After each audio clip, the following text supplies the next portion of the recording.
My name is Travis Hatcher. I work for Pipe Wrench Plumbing. I'm a service technician or install technician. We're here today to replace the water line. I decided to work for Pipe Wrench because I was looking for a career change, something that would be long lasting and benefit my future. I'd say my favorite thing about it is being hands-on and having to route the pipe, especially whenever it's not going in the existing path of the original pipe. That's probably my favorite aspect of it. Outside of Pipe Wrench, I enjoy fishing and working on vehicles and hiking and things like that. Just being outside mostly. I work for a company called Boatmate Trailers. They're in Maryville, Tennessee.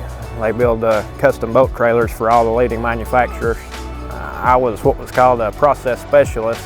My job was to fix anything wrong with the trailers, whether it be welds, paint issues, wiring, missing or wrong parts,